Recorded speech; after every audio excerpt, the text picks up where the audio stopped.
You had last year and just Ravens' defensive versatility? Well, we're not speaking those into existence anymore. But I think it helps because Ty is a player who's a combo who can play on and off the ball. Caitlin is a player who can play on and off the ball. Raven is a point guard that primarily has had the ball in her hands, and so I think it gives us. What are you talking about? That's what Caitlin Clark is. Caitlin Clark is a point guard who primarily has had the ball in her hands her entire life. What are you talking about? Caitlin Clark can play on the ball, off the ball. Raven Johnson it's been a point guard with the ball in her hands. Pause that for a second. Did you catch what just happened there? Stephanie White just told the media that Caitlin Clark, the player who led all rookies in assists and orchestrated one of the most efficient offenses in WNBA history, needs to play off the ball. Not sometimes, not situationally, as a core part of her system. And she said it like it was the most natural thing in the world. This isn't a minor tactical adjustment. This is a fundamental misunderstanding of what makes your best player elite. And it gets worse from here. Back some, man. Just Ravens' defensive versatility? Well, we're not speaking those into existence anymore. But I think it helps because Ty is a player who's a combo who can play on and off the ball. Caitlin is a player who can play on and off the ball. Raven is a point guard that primarily has had the ball in her hands, and so I think it gives us some versatility. Thankfully, having a couple of different guards gives us the ability to allow Kelsey to rest a little bit too. So I think we'll have a pretty good rotation when it comes to our perimeter players. Especially in the 1-2 spot. I think it'll give us a lot of different ways that we can play. There it is, the full quote. Caitlin can play on and off the ball. Raven Johnson is a point guard who's had the ball in her hands. Translation: we're going to take the ball out of Caitlin Clark's hands, so Raven Johnson, a player who averaged 3.2 points per game last season, can run the offense. Let's put this in perspective. Caitlin Clark averaged 19.2 points and 8.4 assists as a rookie. She led the Fever to their first playoff appearance in 8 years. She broke the rookie assist record. And now her head coach is publicly discussing lineups where she's standing in the corner watching someone else handle the ball. The reaction you just heard, that's not overblown. That's someone recognizing coaching malpractice in real time. So I think it's going to be really important. And we can go with a defensive lineup. When you've got somebody like Raven, Ty played for us in Connecticut, so she understands what we're about on the defense. Bro, we don't want to see no damn Raven Johnson and Ty Harris in the game at the same time at the guards. What are you smoking? Are you on something? Like, what are you doing? What are you doing? What are you talking about? This is insanity, man. This lady has lost it. This lady has lost it, man. This is 100%. And she keeps going. A defensive lineup with Raven Johnson and Temi Fagbenle. Great, except you know who's not in that defensive lineup she's describing. The player who sells out every arena. The player who tripled the team's television ratings. The player who's the entire reason the Fever have national relevance. Here's what makes this particularly alarming. Stephanie White coached Connecticut before taking this job. She knows basketball. She's not incompetent. Which means this is a choice. She's choosing to build a system that doesn't maximize Caitlin Clark's strengths. She's choosing to prioritize her own tactical preferences over the obvious reality that you build around generational talent, not the other way around. Think about what we're watching unfold here. The Indiana Fever spent all season last year figuring out how to unleash Caitlin Clark. Christie Sides, for all her limitations, at least understood one fundamental truth. Give the ball to your best player and let her cook. The results spoke for themselves: playoff basketball, sold-out crowds, a foundation to build on. In the thought process into how a game is to be played, they don't mesh. They don't mesh. Stephanie White needs to be fired. Let's take a listen to this as she talks about how Kelsey Mitchell's the #1 priority. And she's just, let's listen, man. Joining me now, the special guest herself, Indiana Fever head coach Stephanie White. Steph, this has been a wild offseason with the CBA finally passing, free agency opening. You guys made a lot of moves, none greater than re-signing Kelsey Mitchell to a Supermax deal with $1.4 million. Why was it so important to get Mitchell back? I wouldn't have signed her to that. Everybody else took less than 1.4. Everybody else took less than that. Kelsey Plum, everybody. Now listen to this next part carefully. The reporter asks about resigning Kelsey Mitchell to a Supermax deal worth $1.4 million. And Stephanie White's response? She was priority #1. She's been the backbone of this franchise for a long time. She was in the MVP running. That's interesting phrasing, because you know who was actually in the MVP running last season? Caitlin Clark. She finished 4th in MVP voting as a rookie. Kelsey Mitchell didn't receive a single MVP vote, not one. But here's Stephanie White, elevating Kelsey as the franchise centerpiece, while simultaneously discussing ways to minimize Caitlin's role. You're paying Kelsey Mitchell the absolute maximum salary. You're talking about her like she's the cornerstone. And you're designing an offense where your Rookie of the Year candidate plays off the ball. The math isn't mathing, and the priorities are completely backwards. Franchise for. Have y'all ever heard her talk about when Caitlin Clark was in the MVP running in her rookie season? Have you ever heard Stephanie White mention that? No, but she mentions it for Kelsey Mitchell. Get this lady out of here, man. Long time, and the way that she pairs with Caitlin, the way that she pairs with Aaliyah, she's the fastest player in the league with the ball in her hands, and it was imperative that we got her back, so I'm thankful that we did. Even being decimated with injuries last year, you still made it to Game 5 of the semifinals. Now you bring back a healthy Caitlin Clark, Aaliyah Boston, you re-signed Sophie Cunningham, Lexi Hull. What's the most exciting part about this team when you look forward to this season? I think it's always exciting when you can bring back a lot of continuity from a successful season. We learned a lot about one another. Watch this interaction about the new additions. Ty Harris, who Stephanie White coached in Connecticut, another one of her former players, coming to Indiana. And immediately, White starts talking about versatility. Ty can play with Caitlin or with Kelsey. She's a combo guard. Here's the pattern emerging. Stephanie White is surrounding herself with players she's comfortable with, players who fit her system, players she's coached before. And she's trying to force Caitlin Clark into that system instead of building the system around Caitlin. This is textbook bad coaching. When you have a generational talent, you don't make them adjust to your preferences. You adjust everything to maximize their gifts. Pat Riley didn't make Magic Johnson play off the ball. Phil Jackson didn't tell Michael Jordan to stand in the corner. Steve Kerr didn't bring in a point guard to handle the ball so Steph Curry could spot up. You know why? Because that would be insane.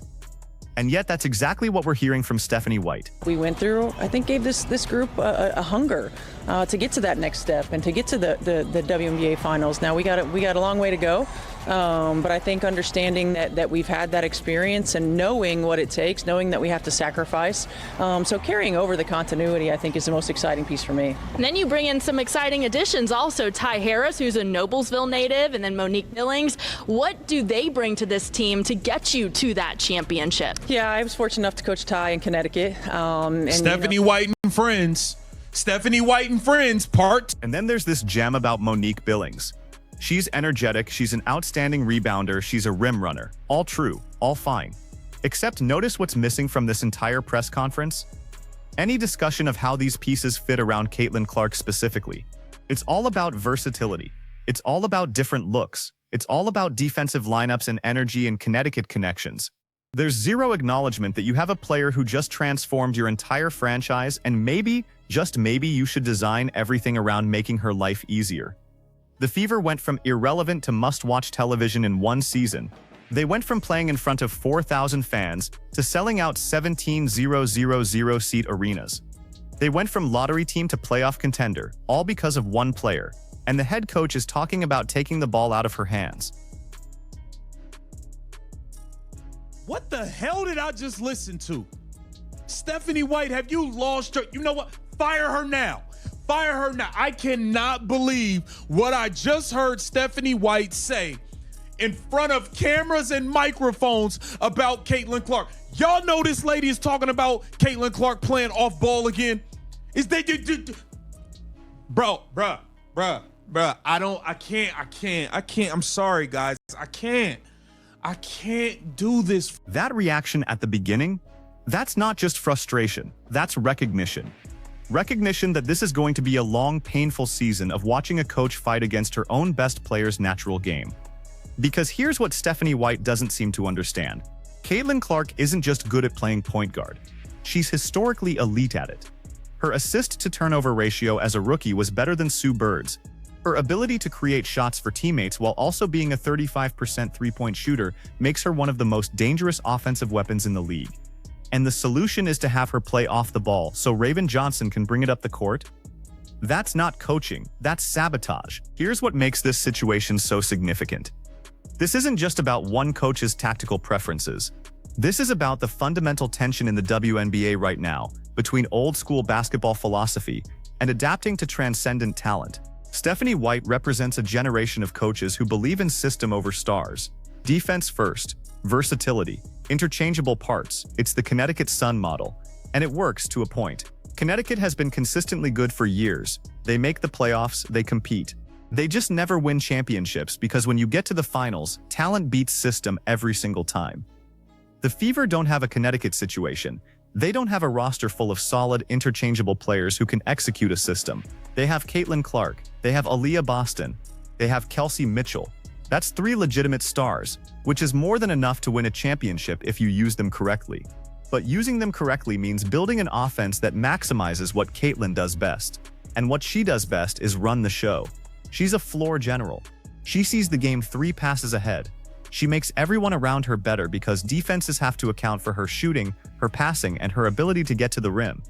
Taking the ball out of her hands doesn't create versatility. It creates confusion. It wastes possessions. It turns your most dynamic playmaker into a spot-up shooter, which is like buying a Ferrari and only driving it in school zones. Look at what happened last season when Christy Sides finally committed to letting Caitlin run the offense full-time. The Fever went on a run. They won games they had no business winning. They beat playoff teams. They developed an identity. Caitlin's assist numbers skyrocketed. Aaliyah Boston's efficiency improved because she was getting the ball in better positions. Kelsey Mitchell got cleaner looks because defenses were scrambling to account for Caitlin's gravity. That's what happens when you let elite talent operate in their natural role. The entire team elevates. Now Stephanie White wants to reverse that. She wants Caitlin playing off the ball. She wants Raven Johnson, who's a defensive specialist, handling primary ball handling duties. She wants to run defensive lineups that apparently don't include your best player. And she's saying all of this publicly, in press conferences, on camera. Which means this isn't speculation. This isn't reading between the lines. This is the actual plan. The Fever front office needs to step in here. Kelly Krauskopf, the president of basketball operations, has been around long enough to know what this looks like. She was in Indiana during the Tamika Catchings era. She knows what it means to build around a franchise player. She knows you don't waste generational talent on tactical experiments. Lynn Dunn, who's a senior advisor and one of the most respected voices in women's basketball, has already raised concerns about coaching decisions last season. She needs to be even more vocal now. Because what Stephanie White is proposing isn't just questionable, it's franchise-threatening. Think about the business side for a moment. The Fever's attendance increased by 278% last season. Their merchandise sales went up 600%. They became one of the most valuable franchises in the WNBA overnight, all because of Caitlin Clark. Now imagine she's standing in the corner watching Raven Johnson run pick and rolls. Imagine she's frustrated, disengaged, not putting up the numbers that made her special. What happens to those attendance figures? What happens to the merchandise sales?